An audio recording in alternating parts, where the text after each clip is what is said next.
ጤና ይስጥልኝ ተመልካቾቻችን። በዓለም አቀፉ ፖሊስ ኢንተርፖል የሚፈለጉት የኢራን የጦር አዛዥ የሀገሪቱን ብሔራዊ የደህንነት ምክር ቤት እንዲመሩ መሾማቸው አነጋጋሪ ሆኗል። እስራኤል ሽብርተኝነትን እንደ መሸለም ይቆጠራል ስትል የቀድሞውን የጦር አዛዥ ሹመት ማውገዟ ታውቋል። ለምን? ኢንተርፖልስ ለምን ይፈልጋቸዋል? በዝርዝር እንመለከታለን። በቻይና ከ1 ሚሊዮን በላይ ሕዝብ መፈናቀሉ ሲነገር የዩክሬን ጦርነት ከጀመረ ወዲህ በጣም አስከፊ ከተባሉ ጥቃቶች አንዱ ዛሬ ተፈጽሟል። በኢራን የቤት ኪራይ ከ700 ሚሊዮን ሪያል በላይ መድረሱ እየተነገረ ነው። ከቴሄራን የአልጀዚራን ዘገባ በጥቂቱ እንቃኛለን። ሌሎችም አሉን። አብራችሁን እንድትቆዩ ጋብዛለሁ። በላይ በቀለ ነኝ።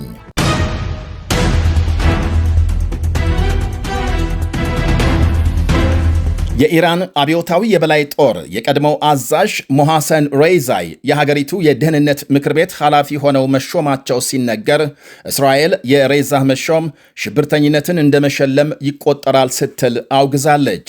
የእስራኤል ውጭ ጉዳይ ሚኒስቴር ባወጣው መግለጫም የኢራን አገዛዝ ሽብርን እየደገፈና እያስፋፋ ለመሆኑ ማሳያ ነው ብሏል። የኃላፊውን ሹመት እንደ ፈረንጆቹ አቆጣጠር በ1994 በአርጀንቲና ቦነስ አይረስ በአይሁዳውያን ማዕከል ላይ የተፈጸመውን የቦምብ ጥቃት ያቀናበሩ ናቸው ይላል የእስራኤል ውጭ ጉዳይ ሚኒስቴር መግለጫም። 85 ሰዎች ለተገደሉበት የአርጀንቲናው ጥቃት ዓለም አቀፉ የፖሊስ ተቋም ኢንተርፖል ሳይቀር ዓለም አቀፍ ማስጠንቀቂያ እንዳወጣባቸው ይነገራል።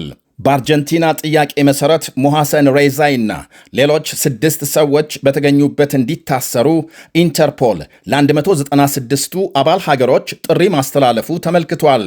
የኢራን መንግሥት አሁንም ድረስ ክሱን ሲያስተባብል የቆየ ሲሆን ሬዛይም ጥቃቱ ከተፈጸመ ከ30 ዓመት በላይ ከሀገር ሳይወጡ አርጅተው አሁን በ71 ዓመታቸው ከፍተኛውን የኢራን የደህንነት መወሰኛ ምክር ቤት የኃላፊነት ቦታ ተረክበዋል።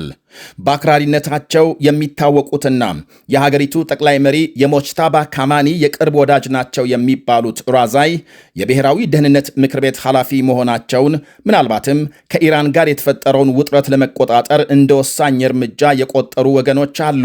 የአክራሪነት አስተሳሰብ እንዲጠናከር፣ በሌላ በኩል በሀገሪቱ ጦር በሃይማኖት መሪዎችና በፕሬዝዳንቱ መካከል የበለጠ ትብብር እንዲመሰረት ያደርጋል የሚሉ ጥቂቶች አይደሉም። ሬዛይ የሀገሪቱን ደህንነት ጉዳዮችና የውጭ ፖሊሲዎችን የሚቆጣጠረውን ይህንኑ የደህንነት ምክር ቤት ምክትል ሆነው ሲመሩ የቆዩትን መሐመድ ባጋርን በመተካት ነው ኃላፊነቱን የተረከቡት። የ1979ን የኢራን አብዮት ተከትሎ አዲሱን አገዛዝ የተቀላቀሉት ሞሐሰን ሬዛይ የኢራን ኢራቅ የጦርነት ጊዜን ጨምሮ የኢራን አብዮታዊ የበላይ ጦርን ለ16 ዓመታት መርተዋል። የሀገሪቱን የባህርና አየር ኃይልን አቅም በመገንባት ረገድ ዋነኛ ተዋናይ መሆናቸው ይነገራል። ሬዛይ ፖለቲከኛ ብቻ አይደሉም። ከቴሄራን ዩኒቨርሲቲ በኢኮኖሚክስ የዶክትሬት ዲግሪ አላቸው። ከአሜሪካና እስራኤል ጋር በተደረገው ጦርነት የድርድር አማራጮችን በጥርጣሬ እንደሚመለከቱ ደጋግመው ሲገልጹ ቆይተዋል። ሬዛይ በአሜሪካ ላይ ዛቻ ባሰሙበት በሚያዝያ ንግግራቸው አሜሪካም የእግረኛ ውጊያ ብትጀምር በሺዎች የሚቆጠሩ ወታደሮቿን በመያዝ ለእያንዳንዱ ወታደር $1 ቢሊዮን እንጠይቃለን ሲሉ መሳለቃቸው ይታወሳል። ሬዛይ ምናልባትም ከአሜሪካ ጋር በሚደረገው ንግግር የኢራን ዋነኛ ተደራዳሪ ሳይሆኑ እንደማይቀር ይነገራል። በቀጣይ በሚደረጉ ድርድሮች ቁልፍ ሚና ሊጫወቱ እንደሚችሉ ታዛቢዎች ገምተዋል። በጠቅላይ መሪው ሞጅታባ ካማኒ ተመርጠው ለትልቅ ኃላፊነት የበቁ የኢራንን ጸጥታና የደህንነት መዋቅር ለማጠናከር የታጩ የእስካሁኑ የኢራን ተደራዳሪ የፓርላማ አፈ ጉባኤውን መሐመድ ባጋርን በመተካት ታላቅ ኃላፊነት የተቀበሉ መሆናቸውን ጠቅላይ መሪ ሞጅታባ ካማኒ 6 ከፍተኛ ወታደራዊ አዛዦችንም መሾማቸው ታውቋል። ከተሾሙት መካከል የኢራን ጦር ኃይሎች አዛዥና ምክትል ይገኙበታል።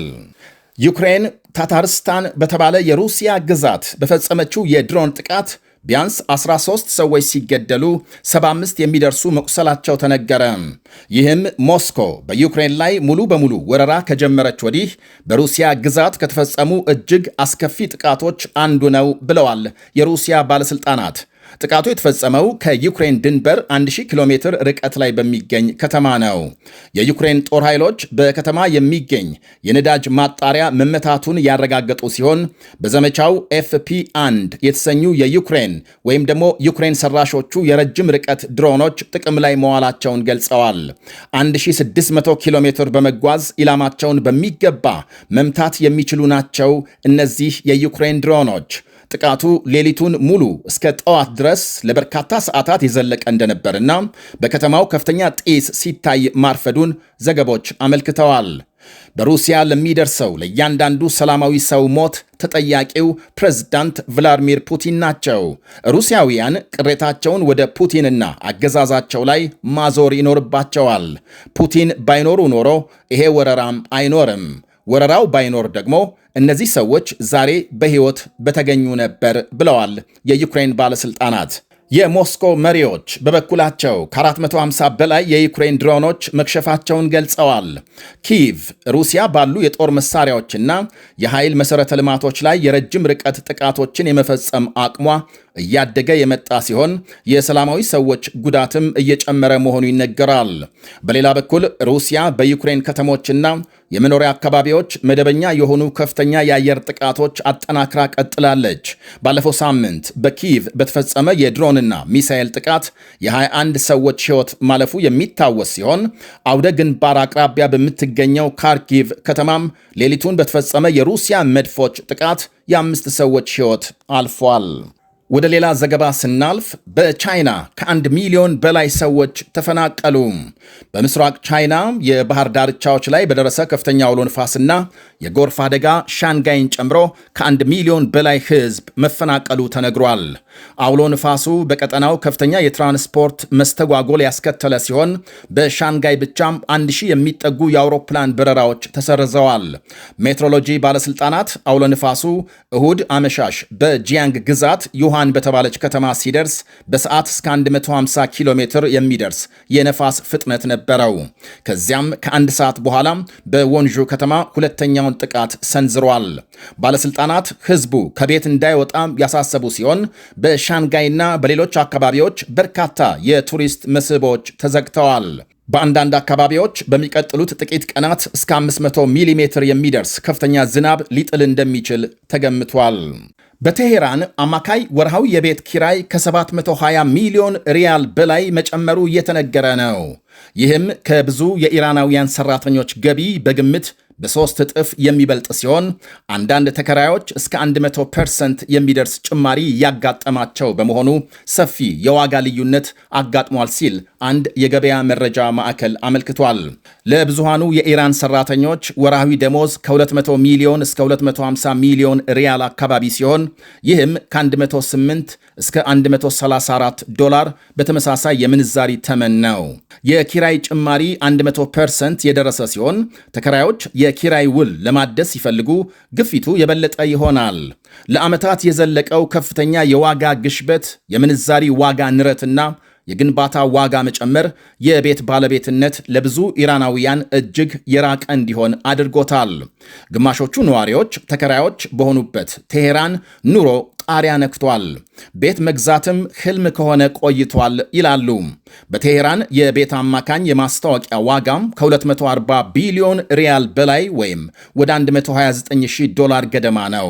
አልጀዚራ የጠቀሰው አንድ መረጃም በኢራን የምግብ የዋጋ ግሽበት በ128% መጨመሩን አሳይቷል። ከዓመት በፊት ደሞዜ የቤቴን የወር ፍላጎት በሙሉ ያሟላ ነበር፣ አሁን ግን ምግብ እንኳን መሸፈን አልቻለም ብላለች አንዲት የቴሄራን ነዋሪ ለአልጀዚራ በሰጠችው አስተያየት። ሌላው ከትምህርት ሚኒስቴር ጡረታ የወጣም የልጆች አባት ማለትም የ3 ልጆች አባት የቴሄራን ነዋሪ የምግብ ዋጋም በየጊዜው በእጥፍ ይጨምራል። ምን አብስዬ እንደምመገብ አላውቅም። ሁልጊዜ ገበያ ደርሼ በተመለስኩ ቁጥር በፊት ከምገዛው ያነሰ ምግብ ነው ይዤ የምገባው ብሏል በምሬት። ደሞዜን እንደተቀበልኩ በፍጥነት ሄጄ የወር አስቤዛ እገዛለሁ። አንድ ቀን ካደርኩ በማግስቱ በእጥፍ ጨምሮ እንዳይጠብቀኝ በመፍራት ብሏል። አሁን ስጋ ገዝቶ መብላት ሩዝና ዘይት ቅንጦት እየሆኑ ነው ይላል ይኸው ጡረተኛ ኢራናዊ። የአልጀዚራ ሪፖርተር ያነጋገራቸው የቴሄራን ነዋሪዎች በሙሉ በኑሮ ውድነትና በየቀኑ በሚታየው የምግብ ዋጋ ጭማሪ ክፉኛ ተማረዋል። ሌላው ቀርቶ ይላል የግሮሰሪ ስቶር ባለቤት የሆነው የ63 ዓመቱ መሐመድ፣ ወትሮ ዳጎስ ያለ ገቢ ያላቸው እንኳን አሁን ዋጋ መጠየቅ ጀምረዋል። መሐመድ በንግዱ ዓለም ከ40 ዓመት በላይ መቆየቱንና አሁን እንዳለው አይነት ሁኔታም አይቶ እንደማያውቅ ይናገራል። ሌላው ቀርቶ በኢራን ኢራቅ የ8 ዓመቱ ጦርነት ጊዜ እንኳን የኑሮ ውድነቱ ብዙም የከፋ አልነበረም። ዛሬ ያለው የገበያ ሁኔታ ግን እጅግ ወድቋል ሲል ምሬቱን ገልጧል። ሚሊዮኖች ኢራናውያን ሀገሪቱን በገጠማት የከፋ የኢኮኖሚ ድቀት ሳቢያ ኑሮአቸውን ለመግፋት ከፍተኛ ትግል ላይ ናቸው ይላል ይኸው የአልጀዚራ ዘገባ። የሀገሪቱ መንግስት ለወታደራዊና እስራኤልን እንዲወጉ ለቀጠራቸው የአካባቢው ሚሊሻ ቡድኖች የሚመድበው ወጪ ግን የትየለሌ እንደሆነም ይነገራል። ለሊባኖሱ ሄዝቦላና ለፍልስጤሙ ሐማስ ብቻ በየዓመቱ ከ1 ቢሊዮን ዶላር በላይ ወታደራዊ ድጋፍ ሲያደርግ የራሱ ወታደራዊ ወጪ ባለፈው የፈረንጆች ዓመት 23 ቢሊዮን ዶላር እንደነበር ተመልክቷል።